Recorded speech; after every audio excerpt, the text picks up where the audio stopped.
Jai Mahamaya ki Jai.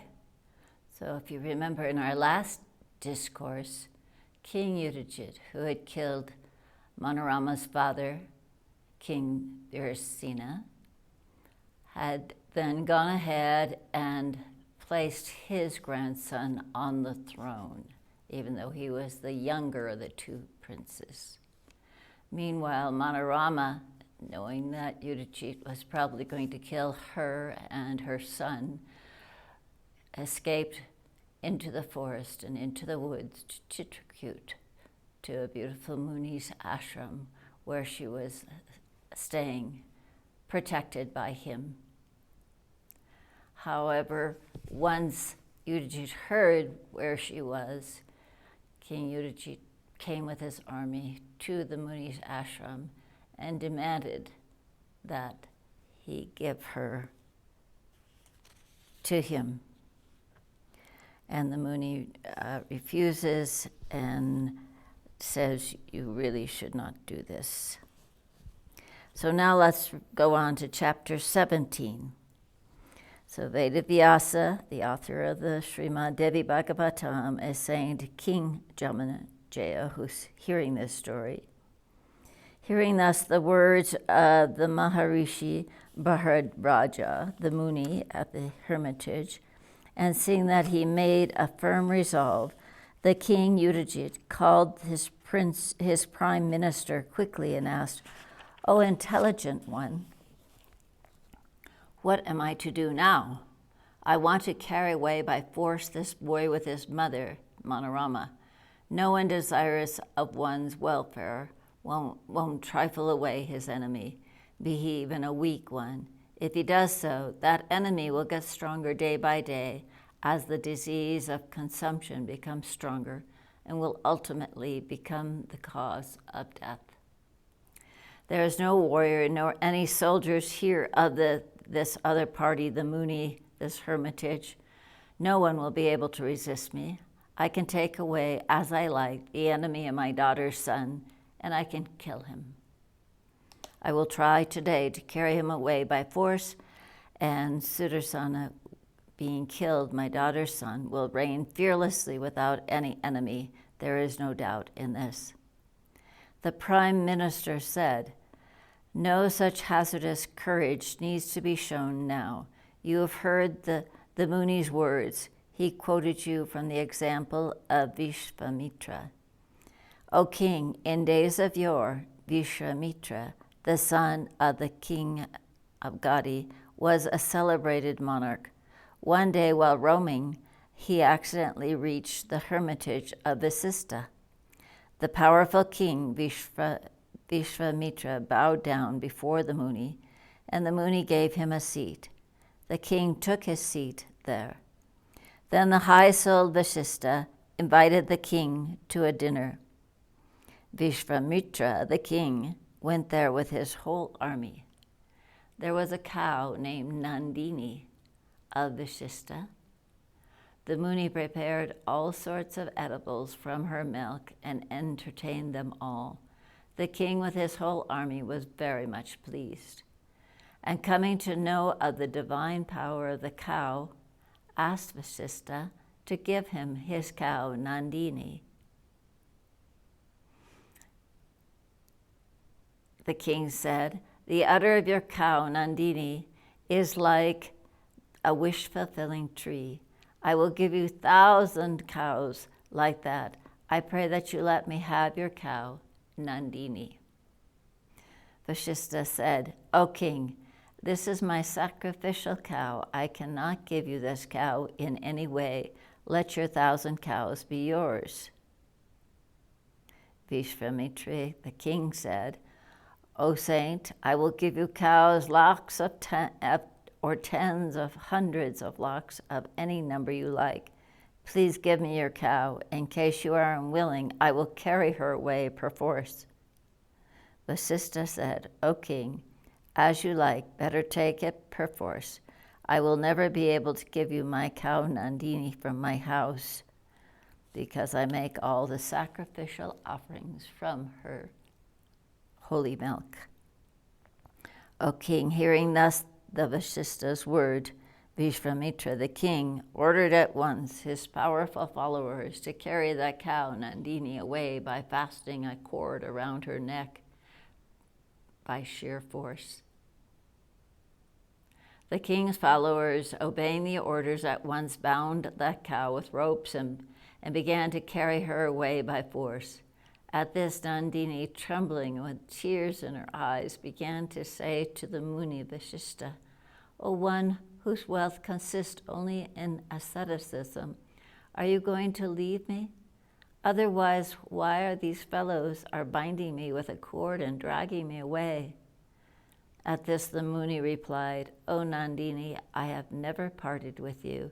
I perform all my sacrifices through your milk. O auspicious one, I honored this king, my guest, with edibles prepared from your milk, and for that reason he is carrying you away from me by sheer force. What can I do, O Nandini? I have not the least desire to part with you." Hearing these words from the Muni, the cow became very angry and bellowed loudly and terribly. At once came out from her body, on that very spot, the terrible demons wearing coats of armor and holding various weapons, and they uttered aloud, "Wait, you will soon meet your vengeance."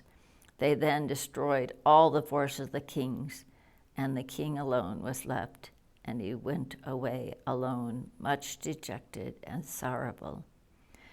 Oh, that wicked king, that then cursed with great humility, and thinking the Brahmanic power would be attained with great exertion, he himself began to practice the asceticism and penance and honor the Shakti Devi. Performing penance and tapasya very hard indeed in the great forest, Vishvamitra, the son of Gadi, succeeded at last in becoming a rishi, and then he renounced his kasata dharma. Therefore, O king, dost thou never quarrel with these ascetics and be involved in wars resulting in great enmity and causing the extinction of your race. Better dost thou appease the Muni now and go back to your own kingdom. Let Sudarasana remain here at his pleasure.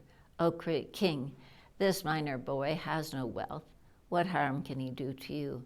It is useless to show your enmity towards an orphan, a weak minor boy. This world is under the control of destiny. Therefore, one should show mercy to all. O king, what use is there to show one's jealousy? What is inevitable will surely come to pass. O king, the thunderbolt comes sometimes like a blade of grass, and a blade of grass acts sometimes like a thunderbolt. O king, you are very intelligent. Consider this, that by combination of circumstances, a hare can kill a powerful tiger, and a gnat can kill an elephant. Therefore dost thou forsake this rashness and hear my beneficent advice. Yudigit, hearing the prime minister's advice, bowed down humbly at the feet of the Muni and returned to his own city. Manorama became free from anxiety and, remaining peaceful in her hermitage, began to nourish and support her child, engaged in vows. The lovely son of the king began to grow daily like the phase of the waxing moon, and soon fearlessly would play fearlessly with the boys of the Munis all together wherever they liked, a sight very auspicious. One day the minister Bidala came there, and the sons of the Munis, seeing him, began in the presence of Sudarasana to address him, "Kleb, Kleb." Sudarasana, too, hearing them pronounce "Kleb, Kleb," took up the one letter "Kli" and uttered that only repeatedly, which is in fact the prince of the root mantras of Kama, with the last letter omitted. Then the son of the king took that mantra and silently repeated this in his mind. Thus that boy, Sudarasana, was initiated in that root mantra of Kama spontaneously. out of his original sanskara, innate tendency, owing to the unavoidable destiny of fate. The son of the king, when he was just 5 years old, got that most excellent mantra, though without any formal initiation, and considered this as the quintessence of all. Therefore meditated always in his mind spontaneously and never forgot it. When the king's son grew 11 years old, the Muni performed the Upanayana, sacred thread ceremony, and made him begin study of the Vedas. The son with that mantra power soon mastered all the studies with archery, all the moral and political science in conformity with the proper rules within a very short time. One day Sudarasana got a vision of the form of the Supreme Goddess, of a red color, wearing red apparel, and decorated with red ornaments, mounted on Garuda, and with her wonderful Vaishnavi powers and her face fully opened like the budding of a lotus flower. Thus, expert in many branches of learning, Sudarasana served his mother in that forest and began to wander on the banks of the Ganges. One day, the mother of the universe appeared to him and gave him bows, sharpened arrows, quiver, and a mail coat of armor to that young boy in the forest. O Queen, at this time, the extraordinarily beautiful and lovely princess Sasikala, endowed with all auspicious qualities, the daughter of the king of Kasi, came to hear about a beautiful prince named Sudarasana, a second Kamadevi, full of heroism and endowed with all auspicious qualities and dwelling in the forest. The princess, hearing this from a soothsayer, mentally loved and desired him and wanted finally to accept him as her legal husband. Thus, on one occasion, at the end of the night, the goddess appeared in Sasikali's dreams before her and consoled her and said, "O fair one, ask a boon from me. Sudarasana is my devotee. He will fulfill at my word all your desires." Thus, seeing the beautiful figure of the goddess in her dreams and hearing her sweet words, the honored Sasikala was drowned in the ocean of bliss. When the princess awoke, her face beaming with gladness, her mother perceived her joy and inferred that her daughter must have been internally very glad, and asked her repeatedly, but Sasikala was too much embarrassed and did not give vent to the cause of her satisfaction. The princess, remembering her dreams, began to laugh repeatedly on account of her excessive joy. At last she spoke out in detail all about her dreams to one of her lady friends or companions. On one occasion, that large-eyed Sasikali went out for enjoyment to a nice garden beautified with kampaka flowers, attended by her companion. While the king's daughter, seated under a kampaka tree, was collecting flowers, she saw a Brahmin coming towards her in great haste. After bowing down before him, that beautiful princess, endowed with all auspicious qualities, addressed him in sweet words. "O blessed one, whence are you coming?"